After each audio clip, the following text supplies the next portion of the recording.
Hi friends, আমার ছোট্ট চ্যানেলে সবাইকে স্বাগত। কালকে আমি ভিডিও দিতে পারিনি। যাই হোক, তো আজকে এই যে সকালবেলা বেরিয়ে গেলাম কাজে। এই কাজের পরে জলখাবার সবাই জানো যে আমি একটা কাজে বাড়ি থেকে আমাকে খেতে দেয়। সকালের জলখাবার আমি নিজেই করে নিয়ে আসি। এটা হচ্ছে গাট্টার তরকারি বলে, অনেকেই চিনবে, বেসন দিয়ে বানানো হয় এটা। যাই হোক, তো আমি এই যে সকালের জলখাবারটা খেয়ে নিচ্ছি। এটা ওই সেই গ্যারেজে বসে খেয়ে নিয়েছি।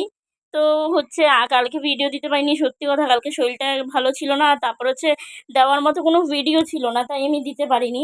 তো এই যে খাওয়া দাওয়ার পরে চলে গেলাম আমার সেই কাজটা, যেটাই আমি ওই মানে যে হোটেলটায় যেটা কাজ করি সেইটায়। তো যাই হোক, সঙ্গে থাকো, দেখতে থাকো, ভিডিওটা স্কিপ করো না। তো আমি এবার চলে যাচ্ছি নিউ টাউনের আমার সেই কাজটা, যেটার নাম হচ্ছে চম্পারন চিকেন হাউস। তো যাই হোক, এই যে চলে গেলাম। আমি গিয়ে দেখছি দিদিভাই এখনও আসেনি। তো যাই হোক, আমি আগে যাই, আমি যাওয়ার পরে ফোন করি, তবে দিদিভাই আসে। দিদিভাইটাও খুব কাছাকাছি থাকে, নিউ টাউনের পাশেই। আমি গিয়ে কল করলেই দিদিভাই চলে আসে। তো এই দেখো লেখা চম্পারন কিচেন হাউস। তো এই যে আমি তো টেবিলগুলো সেট করে দিচ্ছি, এগুলো আমারই কাজ, আমি কি করি। তো গিয়ে এই যে টেবিল দুটো দুই দিকে সরিয়ে দিলাম। তারপরে হচ্ছে গিয়ে টেবিল দুটো এমনি প্লাস্টিকের টেবিল, হালকা কোনো ব্যাপার না, হয়ে যায়। এই কাজগুলো আমার না, তাও করে দিই, ঠিক আছে, কোনো ব্যাপার না। তো এই যে দিদিভাই আসলো, তারপর দিদিভাই এসে চা বানালো। আমি চা খাই না, কিন্তু এবার আমার সত্যি সত্যি চায়ের অভ্যাস হয়তো হয়ে যাবে। দিদিভাই বলছে নাও খাওয়া, ঠিক আছে, বানিয়ে যখন দিয়েছো তো খাওয়া যাক। তো চাটা খুব টেস্টি ছিল। দিদিভাই রান্না খুব ভালো। চিকেন, এত সুন্দর চিকেন, হান্ডি চিকেন করে, হান্ডি মাটন করে, খুব সুন্দর রান্না। যদি কেউ আসো অবশ্যই আসতে পারো। আর যদি কেউ আমার সাথে মনে করো দেখা করবে, তো এইখানে চলে আসলে ইজিলি আমার সাথে দেখা করতে পারবে। তো তারপরে দেখো কিছু জিনিস ছিল না দোকানের, তাই চলে গেছিলাম আমরা রিলায়েন্স। তো সবাই জানো নিউ টাউনের বাস স্ট্যান্ডের ওখানে রিলায়েন্স ফ্রেশ আছে, তো সেখানে চলে গেছিলাম রসুন আর আদা নিতে। তো যাই হোক, আমিও ভেবেছিলাম কিছু নেব, কিন্তু খুব ব্যস্ততার মধ্যে ছিলাম, তার জন্য নিতে পারিনি। আমি ভেবেছিলাম যে একটা ওই অ্যালমন্ড বাদাম হয় না, 100 গ্রাম নেব, কারণ আমার খাওয়াটা খুব দরকার। তো যাই হোক, পারিনি, খুব তাড়াহুড়া করে এই যে লাস্ট পর্যন্ত দেখো এই যে আদাটা নিলাম। খুব কস্টলি এখন আদা রসুন, খুব দাম। রসুন তো বোধ হয় 350 টাকা কেজি।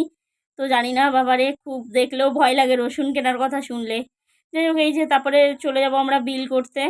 দিদিভাইও আমার সঙ্গে আছে, কিন্তু দিদিভাই ক্যামেরায় আমি নেব না, দিদিভাইয়েরও মানে নেওয়া যাবে না। তো যাই হোক, এই যে একটা সর্ষের তেল নেওয়া হয়েছিল, সবটাই আমি তোমাদের কাছে শেয়ার করি। এই যে বিল করা হচ্ছে। তো হচ্ছে গিয়ে আমি আমার দৈনন্দিন জীবনযাপনটাই তোমাদের কাছে তুলে ধরি, কিভাবে আমি জীবন চলে, কিভাবে আমি আমার জীবন কাটাচ্ছি। এই যে দেখো সব কিছু নিয়ে আমি চলে যাচ্ছি। তারপরে এই যে চলে গেলাম, দেখো আমি যে পেঁয়াজ কাটি, কত পরিমাণে পেঁয়াজ কাটি সেটা সবাই জানো, আমি আগের ভিডিওতেও বলেছি। এই যে দেখো আমি হচ্ছে ইন্ডাকশানে ভাত করছিলাম, তো সেটাও তোমাদের কাছে তুলে ধরলাম। কার কেমন লাগে আমার ভিডিওগুলো প্লিজ তোমরা জানিও। দিদিভাই দাদাভাইরা কে কোথা থেকে আমার ভিডিওগুলো দেখছো প্লিজ একটু কমেন্ট করো। তো খুব ভালো লাগে কমেন্ট পড়তে, বা কিছু যখন তোমরা বলো, তো আমার জীবনযুদ্ধে তোমরা আমাকে অনেক উৎসাহ যোগাও।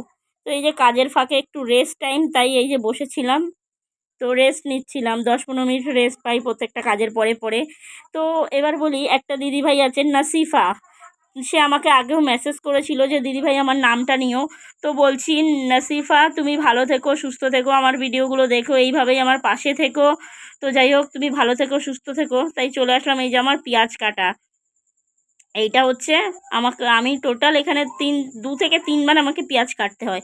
প্রথমে গিয়ে একবার কাটি, তারপর একবার কাটি, লাস্টে একবার কাটি, মানে একটু রেস্ট নিয়ে নিয়ে।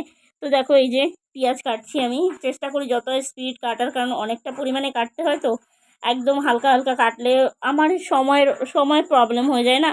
আমাকে আবার বিকেলে রুটি করতে হয়, তো আমি আমার কাজের ব্যালেন্সটা রেখে করি। দেখো সব কিছু করলেও না আমার মুখে তো একটা হাসি আছে, এইটাই আমি খুব ভালোবাসি। যে তারপরে চলে গেলাম আমি দুপুরের আমার মানে দুপুরের লাঞ্চ যেটা বলা হয়। দেখো এই যে আজকে কী আজকে ছিল চিকেন। তো যাই হোক, সেটাই তোমাদের কাছে তুলে ধরছি। তো যাই হোক, ভগবানের আশীর্বাদ সঙ্গে আছে, তাই দেখো আমার ঠিক খাওয়ার ব্যবস্থা, খাওয়াটাই নিয়ে সত্যি আমি খুব চিন্তায় ছিলাম। বাড়ি এসে রান্না করা, কি করব। কোনো দিন আলু সিদ্ধ, কোনো দিন ডিম সিদ্ধ, সবাই জানো আমার জীবনযাপনটা।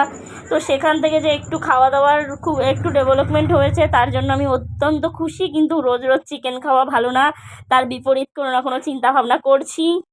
তো যাই হোক, তোমাদের আশীর্বাদ আমি কোনোদিন ভুলবো না, তোমরা সবাই যেভাবে আমাকে সাপোর্ট করেছো, দাদা ভাইরা দিদি ভাইরা যে যেখান থেকেই আমার ভিডিওগুলো দেখছো, তোমাদের অসংখ্য অসংখ্যবার ধন্যবাদ। আর তারপর হচ্ছে সুস্মিতা, আমার বান্ধবী, ওই আমাকে এই চ্যানেলটা খুলে দিয়েছিল, বা ওই বলেছিল যে মেয়েরা ভিডিও কর, তোর ভিডিওগুলো ছাড়, তো ওকেও অসংখ্য ধন্যবাদ। তোমাদের অনেককেই ওর চ্যানেল বলেছি একটু সাবস্ক্রাইব করে দিতে, প্লিজ ওর চ্যানেলটাও একটু সাবস্ক্রাইব করে দিও। ওরা আজকে আমার সবথেকে বড় শক্তি, যেভাবে আমাকে সাপোর্ট করে ওরা। দেখে নাও কতগুলো রুটি আমাকে বানাতে হয়, আমি সেটাও তুলে ধরলাম তোমাদের কাছে। 35টা তো নর্মাল করি রোজই, তারপর আমারটাও করে নিয়ে আসি আমি, আমার রাতের খাবারটাও দিদিভাই দিয়ে পাঠায়। তো যাই হোক, এই যে আজকে আবার কাজ শেষ, আমি বেরিয়ে চলে এসেছি। দেখো কাজের শেষে পুরো ঘেমে যাই, অ্যাকচুয়ালি পাখা থাকে না যেখানে রুটিটা বানাই না, রুটি বানানোর সময় এমনিও পাখা চালানো যায় না। এই যে তারপরে আবার বেরিয়ে গেলাম বিকেলের কাজে। সবাই যেন বিকেলে আবার এসে 2 ঘন্টা রেস্ট করেই আবার কাজে বেরিয়ে যায়। শুধু জাস্ট এটা দেখো, আজকের বিকালের দৃশ্যটা জাস্ট অ্যামেজিং লাগছে দেখতে। আমি তো জাস্ট অবাক যে এত সুন্দর দৃশ্য দেখতে পাবো ভাবিনি। তো যাই হোক, আমি কিছুটা ভিডিও করেছি, কিছুটা ছবি তুলেছি। তোমরা কমেন্ট করো কে ভিডিও করেছো বা কে এইটা দেখেছো আজকে। জাস্ট 5 মিনিটও ছিল না, জাস্ট 5 মিনিটও ছিল না এই ছবিটা। আমি তো জাস্ট মানে ভাগ্য হয়তো দেখতে পেয়েছি এত সুন্দর দৃশ্য। যাই হোক, তো তোমাদেরও কথা বলো আমাকে, কে কেমন আছো, কার দিনকাল কেমন কাটছে।